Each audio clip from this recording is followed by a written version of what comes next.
Welcome students, this is your science class and I am your science teacher.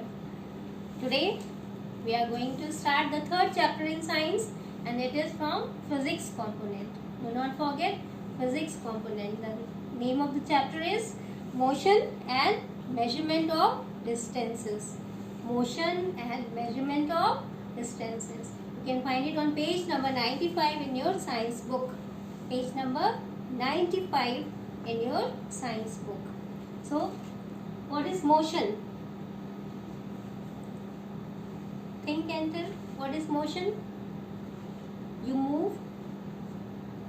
I am still. Suppose I am walking. It means I am in motion. I am still standing here. It means I am not in motion. When a particular thing changes its place with respect to time, it is called motion of that particular thing. The opposite of motion is stationary or still. Means not moving. Moving and not moving. When a particular thing changes its place with respect to time, it is said to be in motion. And when it is not changing its place, it is still or stationary. Not moving or not in motion. So this is the definition of motion. Now measurement. What is measurement? What is my height? What is your height? What is the length of this board? What is the width or breadth of this board? What is the length of this duster?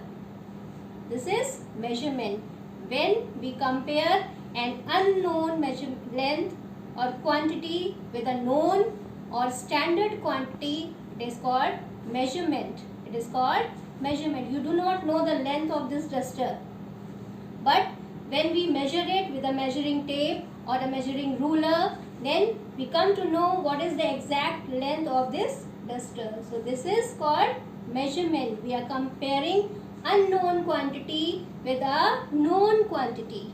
We are comparing unknown quantity with a known quantity. This is called measurement. Now motion. Motion means moving. Motion can be of three types. Motion in a straight line, that is rectilinear motion. Motion in a straight line is called rectilinear motion. Give example. Suppose a parade of soldiers, they are walking on a straight road, or a car moving on a straight road, not taking curve or not moving or changing the direction, moving on a straight road. It is called rectilinear motion or straight line motion. Motion in a straight line. This is the first example, rectilinear motion. Then second is circular motion. First is rectilinear.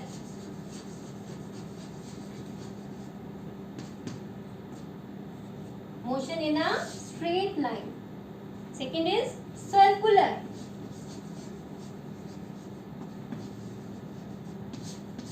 Circular motion. Motion in a curved surface is called circular motion. See the blades of fan. They are moving round and round and round. This type of motion is called circular motion. When the distance from the center remains the same. Distance from the center remains the same.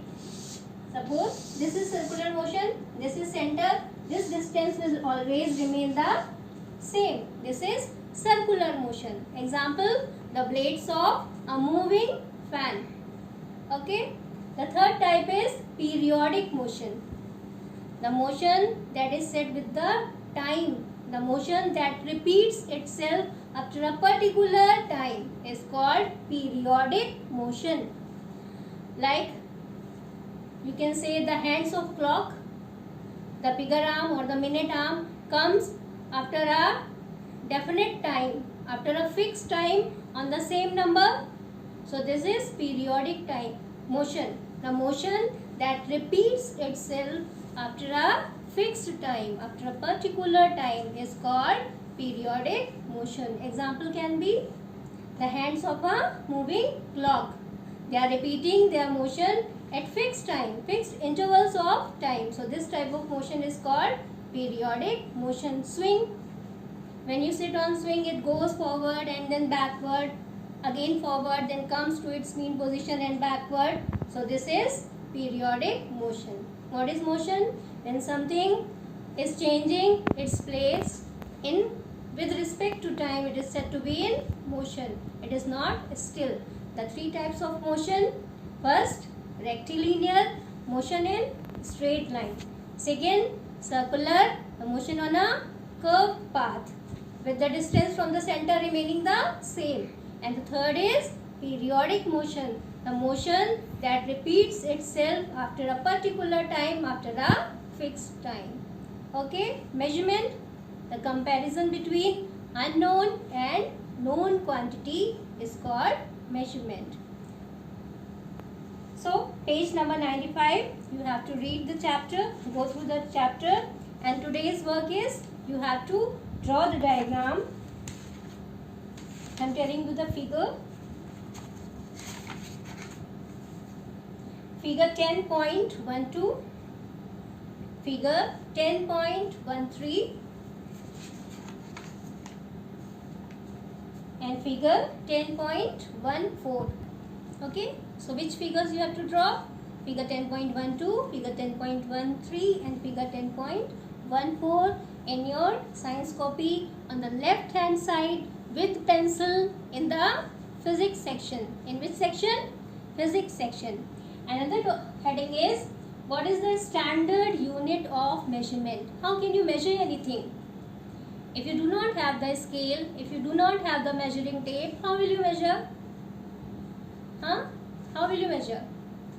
Have you imagined in the ancient time how people used to measure when there was no measuring tape, when they do not have a ruler or a scale? Yes, they used to measure in the ancient time. People used to measure with the handspan. This is cubit, from elbow to finger. This is called cubit. Then this from chin to the tip of your finger. This is called yard. Y-A-R-D, yard. Cubit is from elbow to finger. And this is the hand span. In ancient time, people used to measure like this when the standard units of measurement were not invented. This is all for today, and now remember all that I have taught today. We will continue further tomorrow. Till then, bye. Have a nice time.